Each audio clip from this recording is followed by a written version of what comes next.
Hello दोस्तों, राधे राधे। मैं आज आपको सुबह की पूजा कम से कम समय में बताने वाली हूँ। कैसे हमें सुबह उठकर अपने मंदिर की पूजा करनी चाहिए। सुबह स्नान करके मंदिर को साफ़ सुथरा कर ले। इसके बाद अब मंदिर पे जो भी पूजा सामग्री चाहिए वो सब रख ले। जैसे फूल पुष्प है और क्या नाम से भोग है, मैंने रखा हुआ है। दूर्वा है और तुलसी पत्र है जो हमको लड्डू गोपाल की पूजा में लगने वाला है। केसर भी रखी हूँ क्योंकि एकादशी है। आज मैं भगवान को बढ़िया से स्नान कराने वाली हूँ। और एक बेलपत्र रखा हुआ जो शिव जी पे चढ़ाऊँगी, ये मेरा भोग है।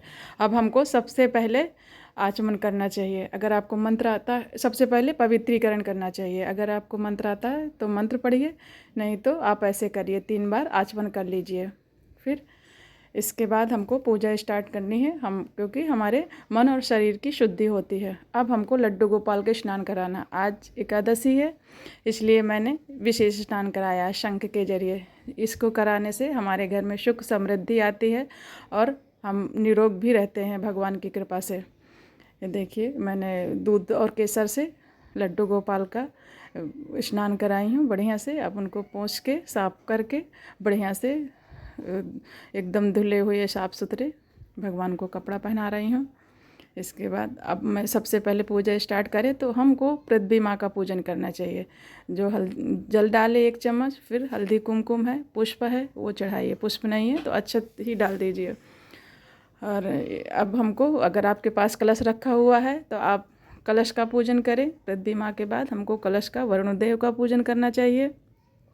अब हमने जो पहले से अपने मंदिर में धूप और दीप जला के रखा है, फिर हमको धूप और दीप का पूजन करना है।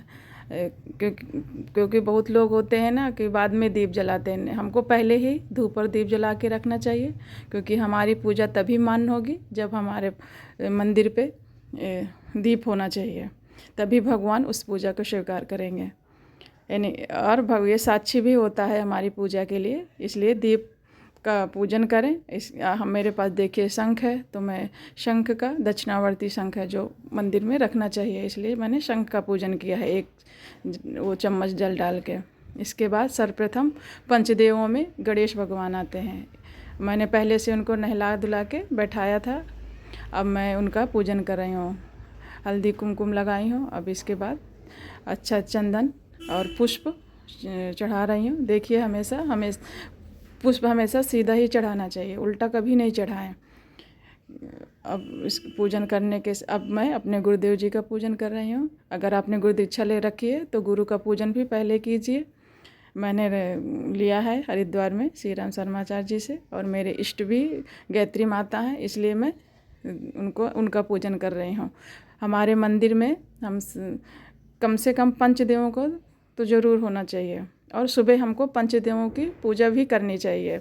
ज़्यादा नहीं कर सकते दोस्तों, तो पंचदेवों को पूजन करना चाहिए सब, उस जिसमें हम श्री गणेश भगवान हैं, फिर इसके बाद विष्णु लक्ष्मी जी, शंकर पार्वती जी और देवी दुर्गा। उस रूप देवी दुर्गा की जगह आप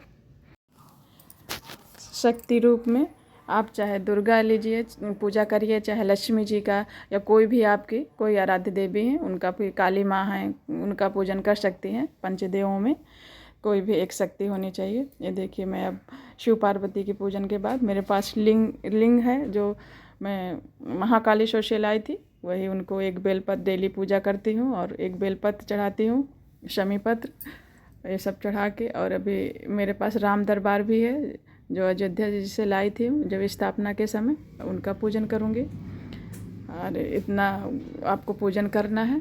अब देखिए, पूजन करने के बाद उनमें लड्डू गोपाल में तुलसी दल, अगर विष्णु जी हैं तो उन पे तुलसी दल और शालिग्राम में, क्योंकि इनके तुलसी दल बिना चढ़ाए हमारी पूजा मान्य नहीं होगी। अगर हम सुहागनों को पहले माता को सिंदूर भी अर्पित करना है और वही अपने मांग पे लगाना चाहिए, जिससे कि माँ का आशीर्वाद हमको हमेशा मिलता रहे। ये बात पूजा करने में हमें हमेशा ध्यान रखनी है। एक बार माता पार्वती को ज़रूर सिंदूर लगाना है और वही अपने मांग पे लगाएंगे प्रसाद के रूप में। इसके बाद सभी में पुष्प अर्पित करें, सभी देवों में। फिर भगवान का पुष्प करने के बाद फिर हमको भोग भगवान को अर्पित करना है। और ये देखिए विष्णु भगवान है, इसलिए मैं अपराजिता का मेरे पास पुष्प था वो मैं अर्पित कर रही हूँ। आपके पास जो भी पुष्प है वो आप करिए। अब मेरे घर अभी सभी देवों का मैं अब भोग लगाऊंगी। भोग लगाना बहुत ज़रूरी है। जैसे दोस्तों हम लोग को भोजन करते हैं वैसे पहले भगवान का ही भोग लगाना चाहिए, लड्डू गोपाल का, तभी हमको भोजन करना चाहिए अपने घर में। अब भोग लगाएं। फिर इसके बाद अगर आपको मंत्र आता है तो मंत्र पढ़िए, नहीं 3 बार जल घुमा दीजिए। फिर हमको जो धूप दीप है वो भगवान को दिखाना है। ये दिखाने के बाद हमारी पूजा संपूर्ण हो जाएगी। और जो भी आपको पूरी आरती घुमा के पूरे घर पे आप जल घुमाइए आरती पे और भगवान को दिखाइए। इसके बाद आपकी पूजा सुबह की संपूर्ण हो जाती है। इतनी सी पूजा में हमारी सुबह की पूजा कम से कम समय में इतने में संपूर्ण हो जाती है। अगर आपको मेरी वीडियो अच्छी लगे तो मेरे चैनल को सब्सक्राइब करिए और लाइक करिए। आप मुझे कमेंट करिए और इसके आगे मैं आपको पूजा से संबंधित और भी वीडियो भेजती रहूँगी, डालती रहूँगी कैसे हमको सुबह की पूजा करनी है। राधे राधे।